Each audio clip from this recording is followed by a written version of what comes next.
Welcome to Vlogmas Day 21. Today we will be doing another video about Antigua. I miss you so much. When I was in Antigua, I was supposed to do an interview, which I didn't get a chance to do because things popped up like VC Birds Day, end of Parliament, and whatever other festivities they had going on during the holiday season. So I had to do an interview away in New York. So we did a Zoom interview, which was really cool because that's the first time I've ever done a Zoom interview, as well as that's the first time I ever did an interview online. But this is the new world today, and this is how everything is going, interviewing style. Here's a few clips about my interview that I want to show you, and let's jump right into it.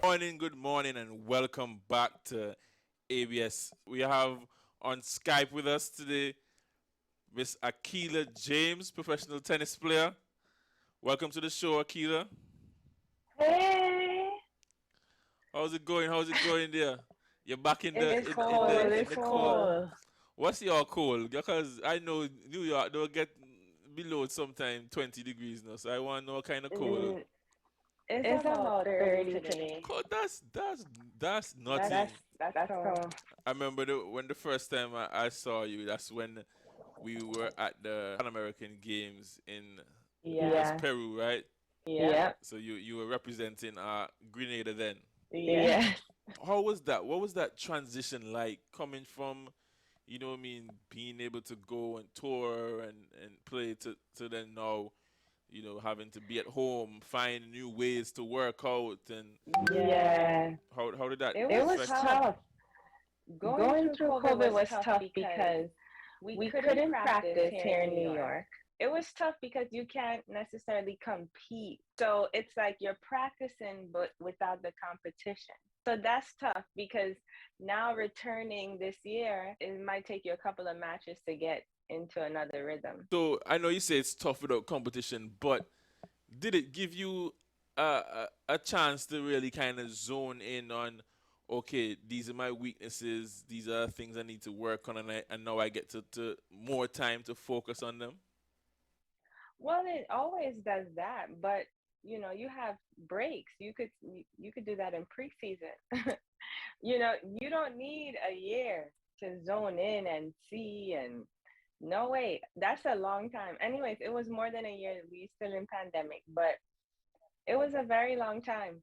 So yeah, it's nice that you're able to relax and you don't have to think, and if you have any underlying injuries you can rest your body. But if you're okay and you want to compete and really, you know, do things, then it was tough. Back on tour, you're doing your thing. So we're coming now to the end of the year. What would you say, like, how was the year for you in tennis? I would definitely say this year actually was really good. I made tremendous progress in this year, and I'm very proud of that because, like I said, you come out, you're fearless, you're fighting for every point. No, from both sides, Antigua, Grenada. How did you choose? How do you end up? Okay, I'm going to represent Grenada. So actually, I used to play for Antigua for like a few tournaments. That went how it went. It was great. Great experience. I think it was my early days. So you get offered, and now I'm Team Grenada. You did a trade. So Grenada recruited you. I did a trade. Yes, I did. I'm sure your dad feels proud about that. Yeah, my dad definitely. My dad, the country, Grenadians, yeah, they're very happy about that. With the basketball, like the younger guys, they ask a lot of questions because you've been there, so they want to like sponge knowledge off of you. Is that a case there too? Yeah, definitely. They ask a lot of questions. Just development. What's something that you want to see, or what do you think will help? We have a community of people that our goal is to develop players. So everything we do is to find talented players and make sure that they're getting the training that they need, getting the physical training that they need, getting the mental training that they need, getting the match plays that they need, and going to play tournaments. If they would put together a development where they can stay motivated and stay into their sport, that would help them a lot. Oh, definitely. I'm definitely interested in helping the youth of the Caribbean because there's so many athletes I have seen in the past that lose motivation. The first thing is losing the motivation, and then they don't practice. And I think it's very important to cultivate these talents because they can really do something. Truly. Well, that's all the time we have for today. We've been speaking to professional tennis player Akila James. Have a great holiday. Stay warm over You there. too. Now that you have seen my interview, I have a huge space in my heart for Antigua sports in general, but sports from where I am from or my heritage is.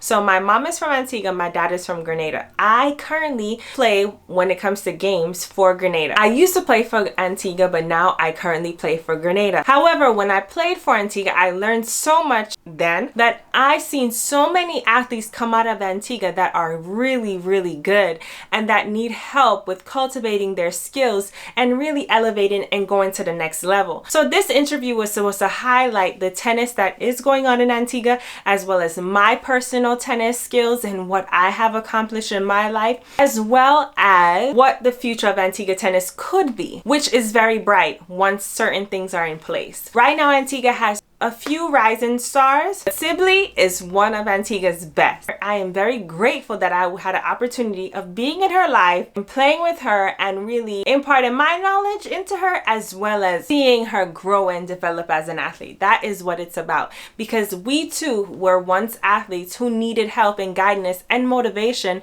from people who have accomplished what they might want to accomplish. I just want to give back to the people that I could now, as well as when I'm finished and hang up my rackets. I want to be able to give back to my island people. I just want to say this. There's so many athletes who are great athletes in the Caribbean. So many people are able to get a hold of them and really help them, and so many people are not. The first thing that goes in an athlete that's in the Caribbean is their motivation. They're not motivated to play. They're not motivated to speak up. They're not motivated to get up in the morning and jog.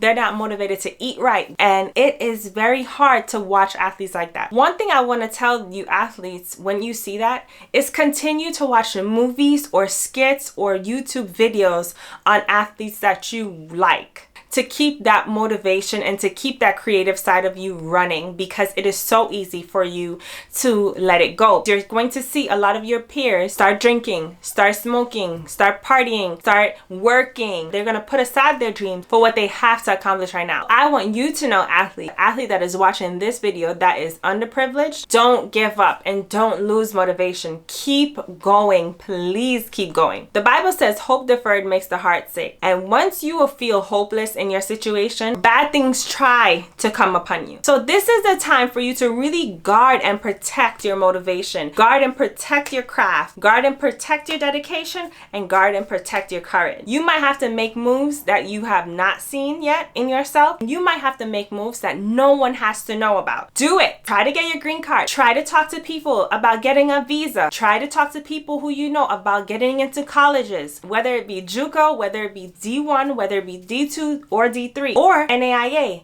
Yes, we want to develop the players that are there in Antigua, but without that right now, you have to make the decisions for yourself. I'm so grateful and thankful to ABS and the newscast for having me share my knowledge and share myself and share my experiences with you guys. Thank you so much for having me. Don't forget to like, comment, and subscribe, and hit that notification bell, because this is a motivational speech today. You know why? Because sometimes you got to motivate yourself. Sometimes you have to encourage yourself, because so much is going on in the world and how the pandemic has affected the tennis. Pandemic was something that impacted a lot of people. I just want you to know it's not the end. Keep holding on and keep striving. If anything, do something that will motivate something else. Your tip for today. I hope you enjoyed it again, and thank you so much for watching. Bye.